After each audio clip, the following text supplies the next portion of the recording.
This is a complicated one. Oh, it's like a pointing lady. The maiden in the tower points the way. I am buried among the trees.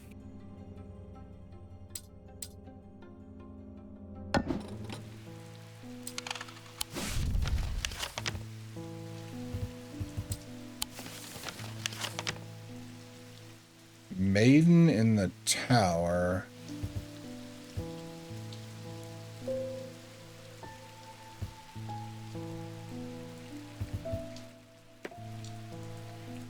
Should we go to the tower and see if we get additional information? Galfrey's Tower, 22.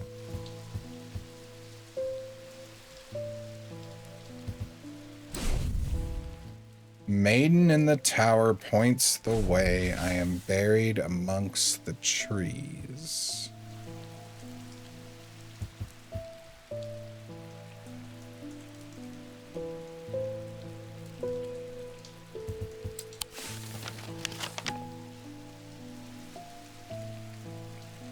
Considering I see no... Oh, never mind. There's trees down here.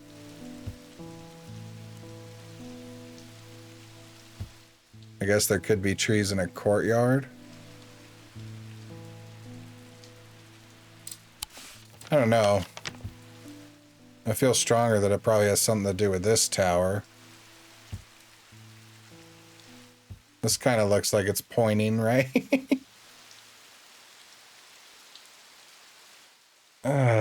That's the only tower we have outside, right? Farm, horticulture, barrow, manor. I mean, it's the only thing that says tower. But even I have to admit that saying this is pointing at something is a little... It is pointing right to trees, though. Our gut's been right so far. I should not have come here. Okay.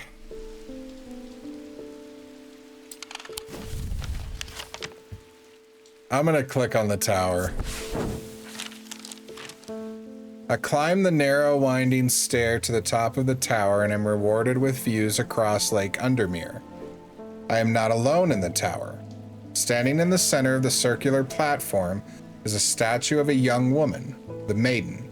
Her outstretched arm points due east across the rooftops of Undermere and beyond.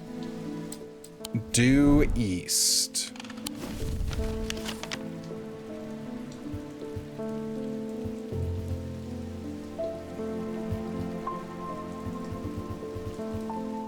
The mossy wood.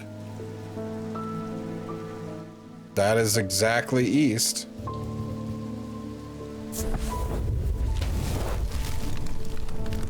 Alright, I got a little cocky on this one. I find what I'm looking for in a small cavity carved into a sturdy oak tree. I look around, half expecting to see someone, but there is nobody there. I take my prize and leave, feeling my mood lifted by the smell of damp moss and the gentle rush of wind through the treetops.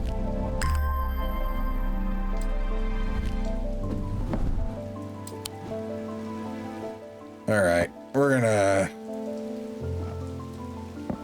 just make sure we can see everything better.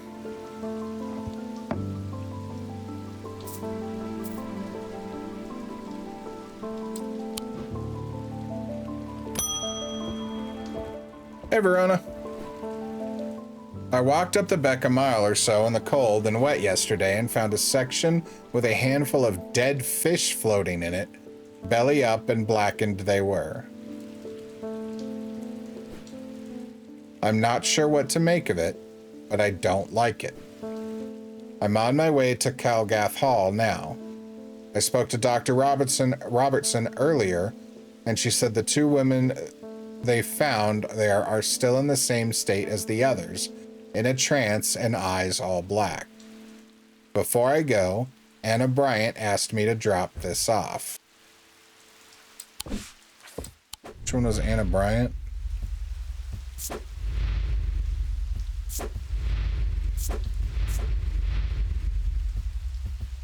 Must be one of the more random ones.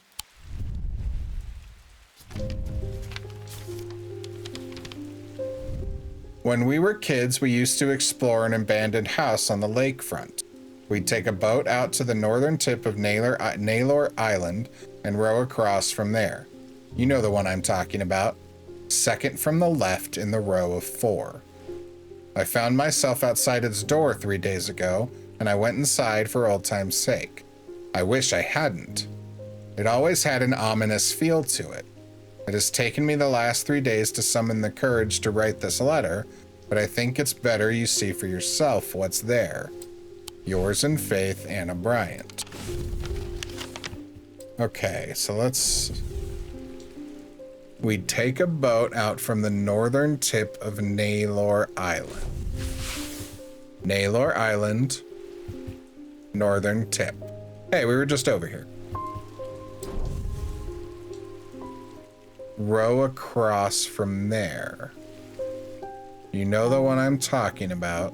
Second from the left in the row of 4. There's a row of 4 here. Second from the left would be this one.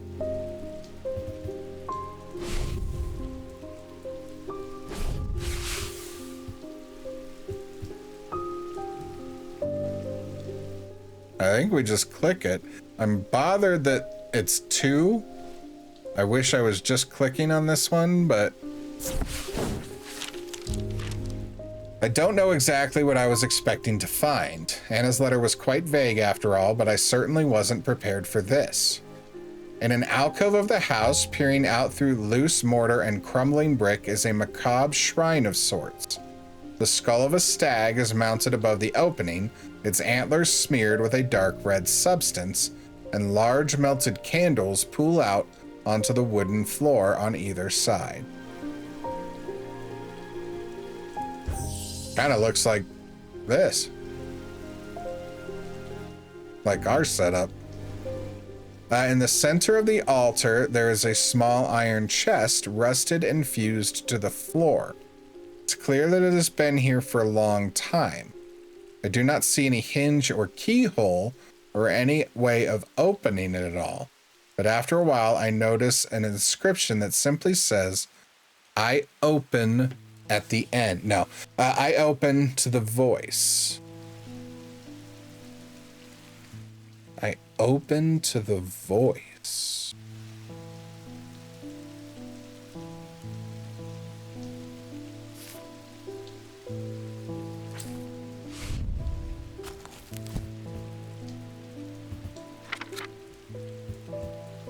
Do we do the voice of Cernunnos? Which one was that?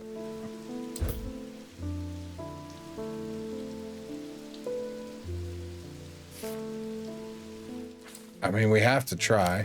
Okay. The chest opens to reveal a golden totem. I can't imagine who would have stashed it here or why, but it doesn't look like they are coming back anytime soon.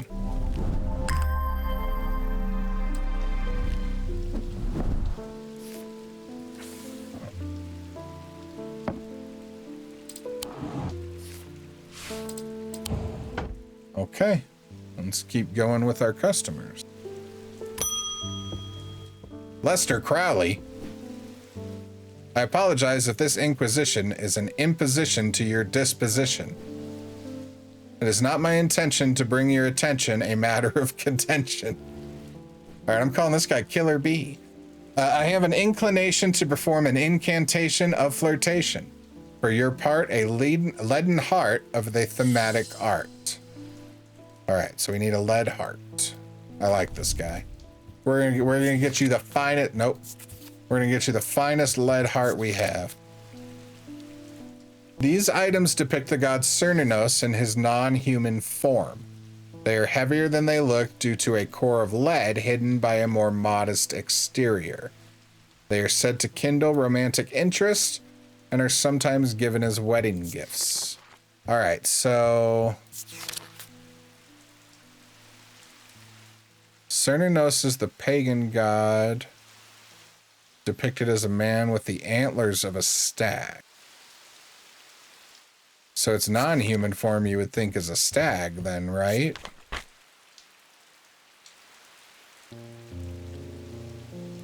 In his non-human form.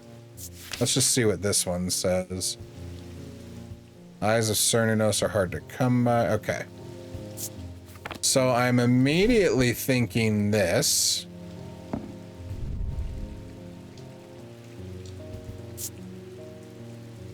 But this is made of clay.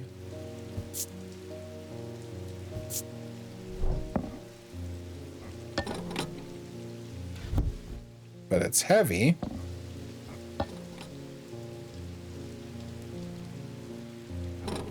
That feels pretty heavy for clay. Or maybe it's not. I don't know. Is clay heavy? All right, so we have this as well.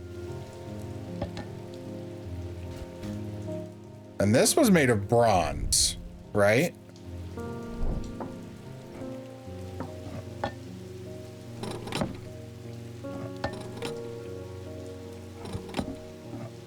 So the bronze thing is significantly lighter than the clay thing.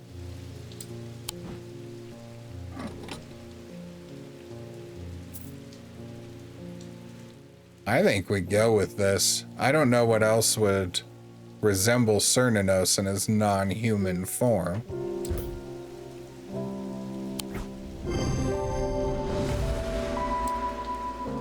Using the weighing scales, I can confirm that it's heavier than it looks. That's what I thought. All right.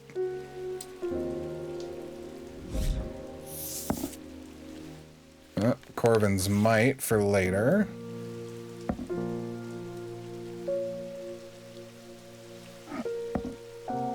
Yeah.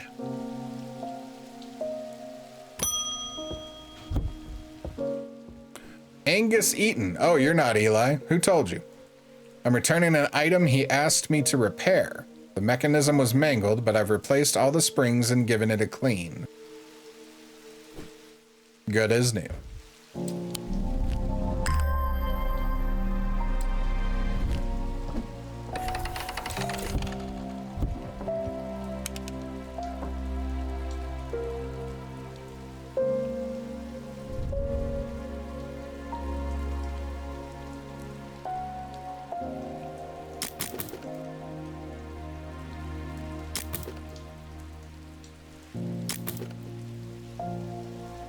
Which ones was it?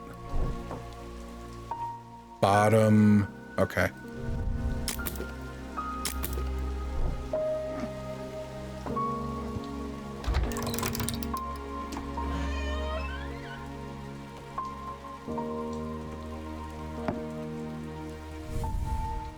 On curses and their effects. Part of the sufferer feels constricted. Okay. So we've got another book here. Burning Blood. We've seen that referenced somewhere before. Tormund's Paralysis. We've talked about that. Okay. Well, I was kind of hoping... Okay. Making sure we couldn't maybe take that back out. I was kind of hoping the tile we were missing would be in there, but that's fine. That'll still probably be very helpful in the future. Eli, hey, I just found a bunch of hidden shit. Why didn't you tell me it was here? It wasn't my intention to leave you unattended for this long, but I'm afraid that I'm going to need to rely on you for a little longer. Shocker! The Order of the Black Veil seemed more concerned by the Ravens than the black-eyed state that Mr. Hungerford was found in. They both seem equally upsetting. They said that it would take a very powerful force indeed to upset them like that.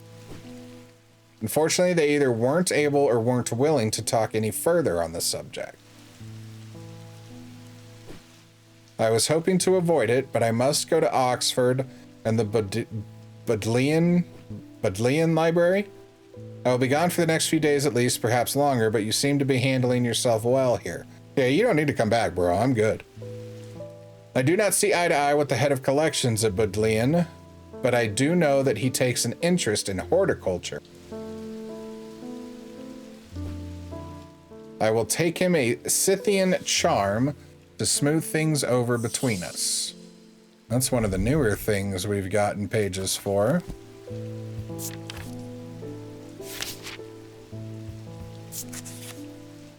Older Scythian charms are carved out of wood, but the more powerful designs make use of the planetary metals. No two are identical. They are used by horticulturists to encourage stubborn plants to thrive. They change with the weather, usually quite cold, but warm and tingly to the touch while it is raining. Well, it's raining right now, so we need to find stuff that's warm or tingly to the touch and made with planetary metals. So what I think we do first is we start going through stuff and touch it. Smooth, rigid. Cool and smooth. Surprisingly warm.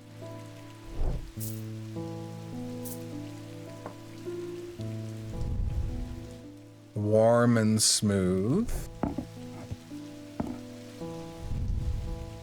Warm, hard and cool, engraved detailing. Let me read this again.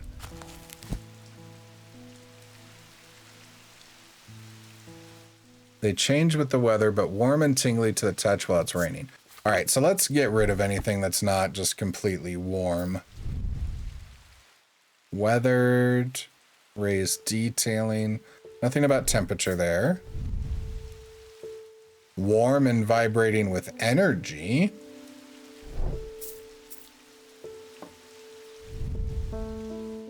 Hard and cool. Cold, warm. Weathered. Hard and cool. Polished, rough. Hard and somewhat rough. Hard, thin and delicate. Oops. Cool. Warm out here, though. Raised detailing, smooth. Rough and pitted, vibrates with energy. Cool and smooth. Raised detailing. Cool. Hard and somewhat sharp. Cool. Rough and gnarled. Hard and cool. Engraved, hard, somewhat rough. Rough. Pitted. Leathery and bony. Markings have been carved in, polished, rough. Cool and smooth. All right. I'm leaning towards this one, but I don't think we have enough proof yet. I'd like to know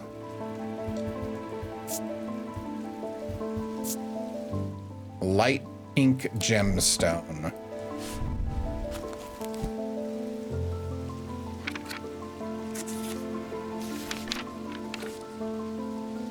Usually pink or off-white. Stone of protection and enveloping night. Is that what we're looking for here?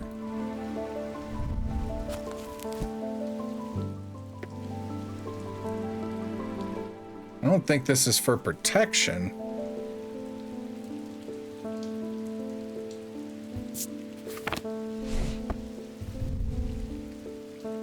Made of gold. This is made of gold and silver.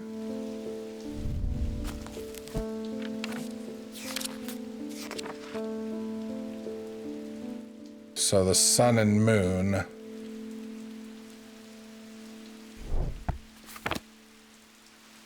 Huh.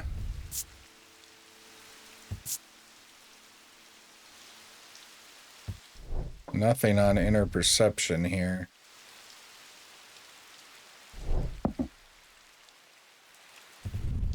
Trying to remember if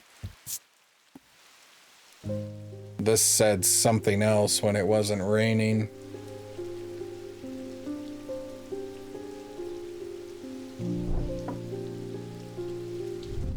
Nothing here says anything about a gemstone.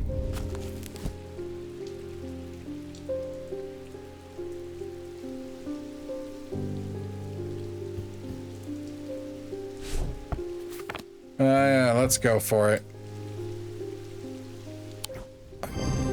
I was nervous on that one. I wasn't sure. Gold and silver, planetary metals. Leaves hint at horticulture use. Okay.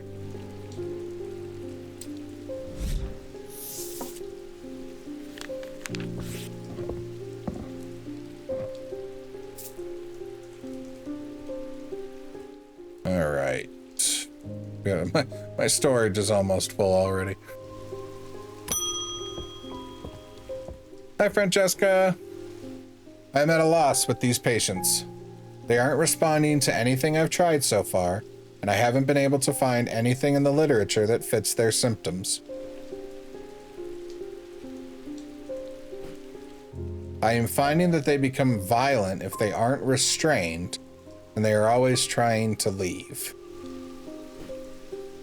Nothing else, Dranthium tea from the restful Mether might get a moment of lucidity out of them, but if you've got any ideas, then I'm all ears.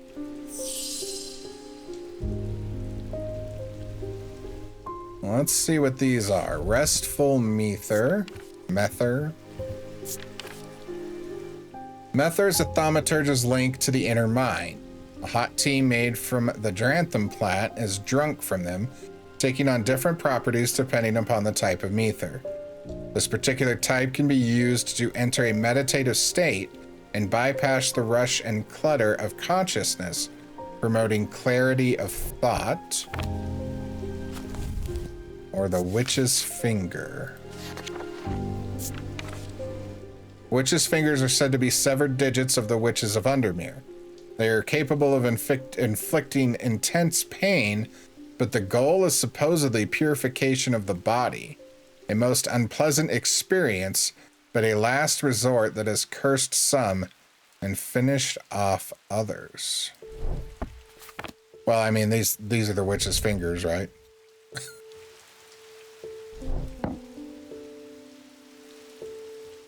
I'm willing to bet the restful Mirther is this.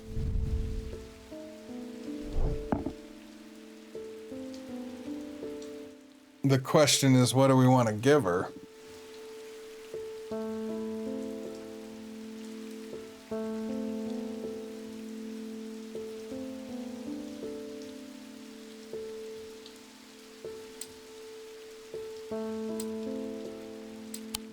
Huh. So the witch's fingers are last resorts, and she's making it sound like that's where we're at. But there's a pretty significant risk, it seems.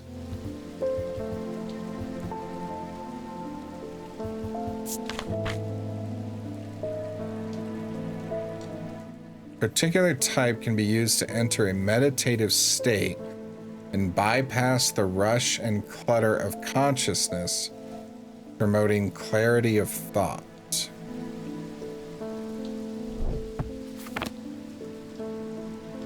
This is the first time it's been tough. I don't know which one we should use. They aren't responding to anything I've tried so far, and I haven't been able to find anything in the literature that fits their symptoms. Finding that, what about our curse book? They become violent if they aren't restrained, and they're always trying to leave. Poison of the mind, so we have Morgan's insanity, that could be it. Noctic sight. Those suffering from this curse speak of increasingly vivid nightmares. Not hearing anything about nightmares. Telltale blue tint to the eyes for the sapphire curse. We don't have that. Affects the mouth and tongue so that speech becomes impossible. Oh, I was at the back of the book. While those afflicted appear to be able to breathe normally, they're choking. Subject has the sensation of burning from the inside out. Heart of the sufferer feels constricted as though it is clamped in a vice. Skin is pale and cold to the touch. Characterized by necrosis of flesh. Afflicted will feel no pain. Oh, is it just that? Is that it? Okay, so we only have these 8 curses. I mean, if anything, it would seem to be Morgan's insanity.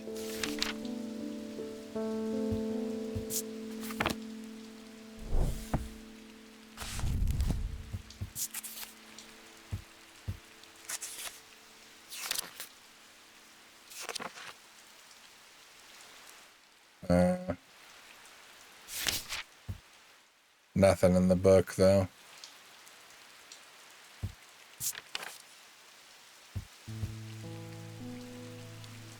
That's for actual poison, not poison of the mind. I don't know if we can make a wrong decision, so at worst, maybe this kind of affects an ending.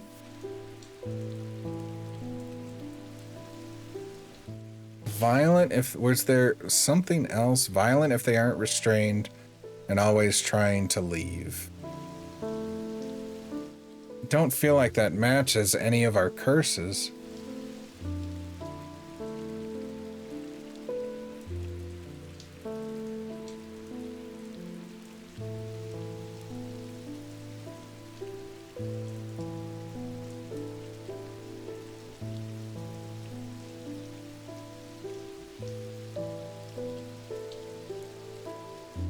She's even saying here that this might work, and I'm gonna metagame a little bit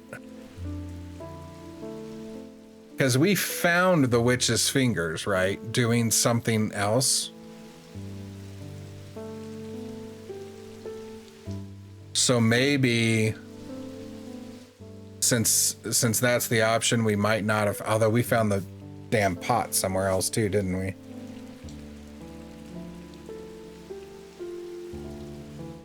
I'm doing the fingers. Oh.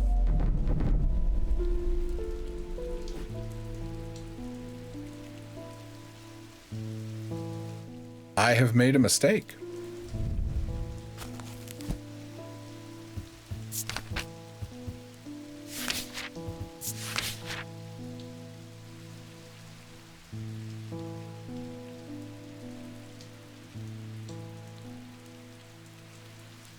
High Green Church, home of the witch.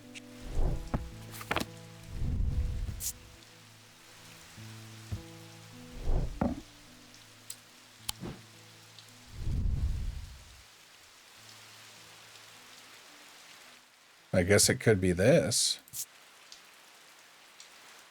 I was expecting it to smell worse than it does.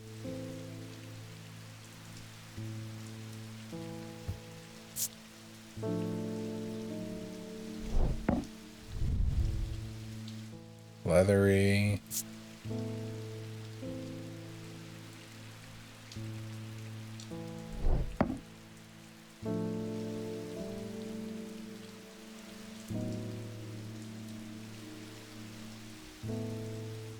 We could try the hand. Am I missing a clue here?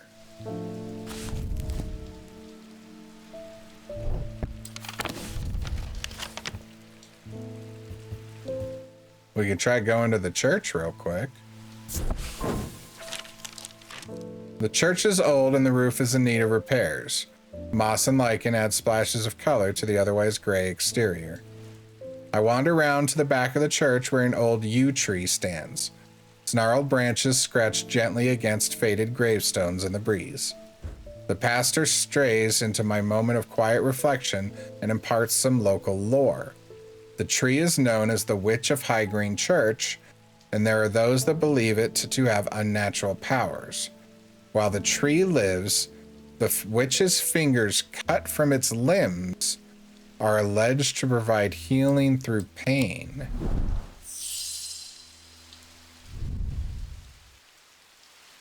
Is it this?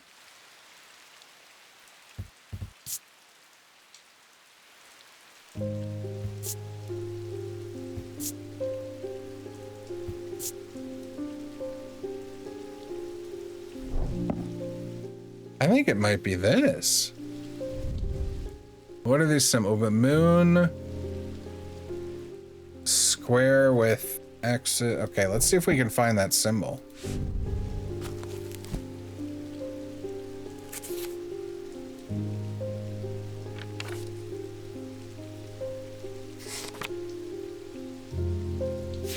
I don't see it.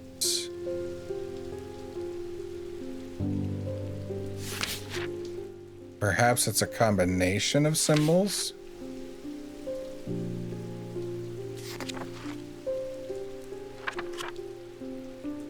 Which sign?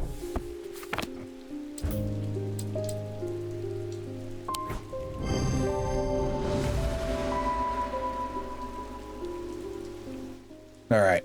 My gut is finally, we were on too much of a hot streak. We got too much right for too long. I needed this kick in the butt.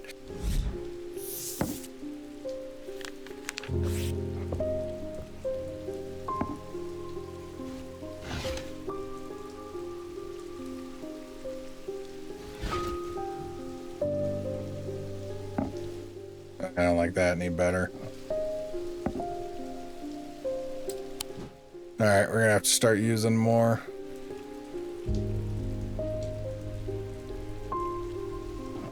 We'll do bottles over here.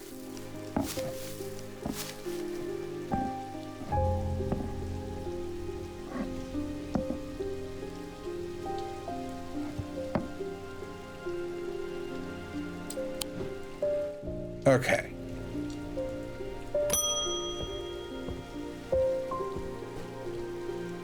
I've come to thank you for sharing the wonder of the Ares remnant with me.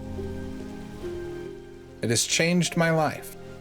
I'm still getting to grips with it, but I'm already feeling my way back to painting again. Thank you. No problem, Rebecca. Oh, that was it. That was a nice way to end the day. Ain't nobody coming around thanking me very often, and I've been working really hard. I haven't had a day off in a week, and my boss just keeps leaving. It's ridiculous. He knew what he had to do.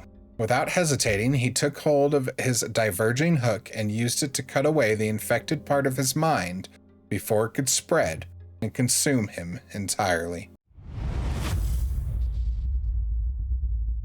If you liked that video, go ahead and subscribe. And if you didn't, please email me and tell me why.